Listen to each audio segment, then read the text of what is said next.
Welcome back to the second half of Angler's Tunnel. After getting the stone beak, we want to backtrack left 2 screens to get back to the room with the the red Zol, and the 2 spike beetles.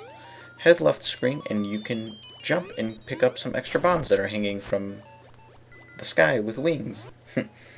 Remember these spike beetles, you can only defeat them if you flip them over by using your shield first. So flip them over and then 2 sword slashes with the level 1 sword will do them in. In this room there's several more spike beetles as well as a spark and a Zol. Just defeat all the enemies and the door at the bottom portion of the room will open up. You can also open the treasure chest to get the compass.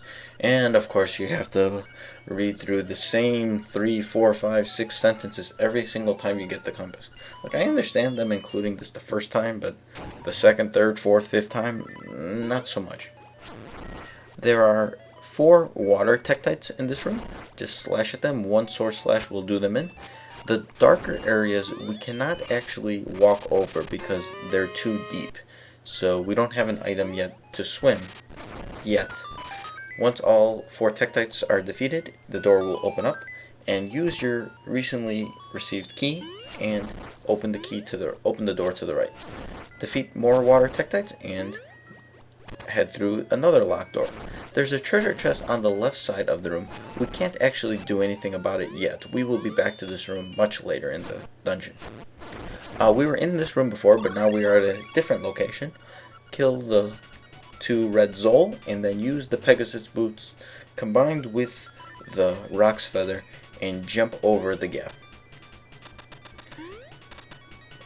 Head up a screen and you'll notice there's yet another new enemy. This is in the form of, well, it's really known as just a star. And you'll see it, well, I enclosed it in the little gap over there. They're really easy to defeat. They shouldn't give you much of a problem. Head left the screen and if you defeat the 2 red Zol, you'll notice a key drops, but it drops to the floor below. Don't worry about this for now, we'll be getting it much later. Defeat the enemies here and then read the owl statue. The glint of the tile will be your guide. Glint of the tile. We'll get back to this in just a bit. It has to do with 2 rooms in the future, and we'll be getting to it in just a second. Make your way around this room, remember, avoiding the dark colored water. Basically that means it's deeper in depth, we can't actually stand on it. Make your way around here. There's a few of these like shrouded Stalfos and Zol. There's a treasure chest here, but it's another fake, so don't worry about it. Head up a screen. And this is what that owl statue was talking about. The tiles basically. We can't actually do anything with the tiles just yet though. We'll be back to this room shortly, and I will explain what to do when we get back. We got the small key from that treasure chest, and now we want to backtrack several screens. Back to the room where we fought the 2 red Zol, but there was a small key that fell through, and we couldn't do anything about it. It's just 2 screens north from here, north of the owl statue. And one thing, if you knock these enemies into the water, that doesn't actually defeat them, so you'll have to return and they'll reappear. Head north through this locked door to face with the dungeon mini boss known as Cueball. Use your Rock's Feather and he's really easy. Just jump over him and slash at the back of his head. It's like its big brain. All you have to do is just keep repeating this over and over and over. It's really easy. There isn't much difficulty involved here. Just keep jumping. It does involve a little bit of timing. I'm making it look a little easier than it actually is, but it shouldn't give you much trouble. Once he's defeated, a warp portal will appear which will take you to the beginning of the room if you'd like.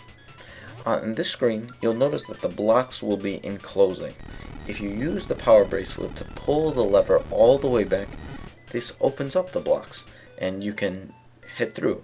Unfortunately, I got hit by the spark over there, which retracted me, so I have to redo it. You could use the Rock's Feather and just jump over the spark, which is what I'm going to do this time around. Defeat the 2 red Zol here and avoid the fireballs coming out of the statue, and then open the treasure chest to get the dungeon item, the flippers. The flippers will allow Link to swim into the deeper areas and will also allow you to dive underwater in certain areas. Head down a screen and there's another new enemy here, and it is an Iron Mask, which it bears a resemblance to the Helmasaur from A Link to the Past. You can only hit them from the back or the side, and you can't hit them in the front because they're masks. So defeat them and you can jump and get the Harp. And here are the tiles that glint that were mentioned by the owl statue. There's a particular order: middle, bottom left, top right, top left, and bottom right. That's the order that you're going to need to use. And if you remember, in the room just to the left, there was also 5 tiles.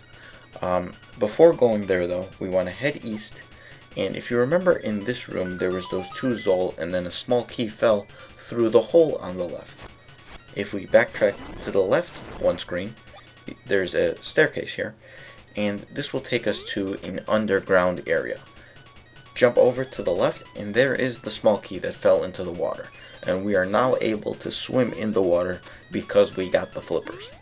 So after getting the small key, climb back up the steps, and before heading to the left, you may recall there was a treasure chest that we passed up earlier in the dungeon. But now that we have the flippers, we can now reach it. So from here we want to backtrack south 2 screens. And remember, you have to use the dash jump attack. It's a little difficult because there's the red Zol that are in the way. So just wait for them to fall into the hole or when the coast is clear. And then get back to the screen. You can defeat the water Tektite or the Peahat, and then open the treasure chest to get your reward of 50 rupees. Yay!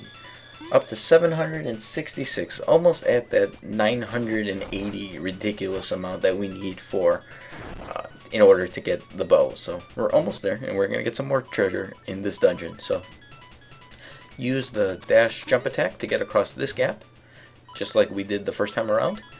And now we want to backtrack to that room that had the tile glint. You can actually just head left from here, because we can swim in the deeper water, and then we can just push this block to the left.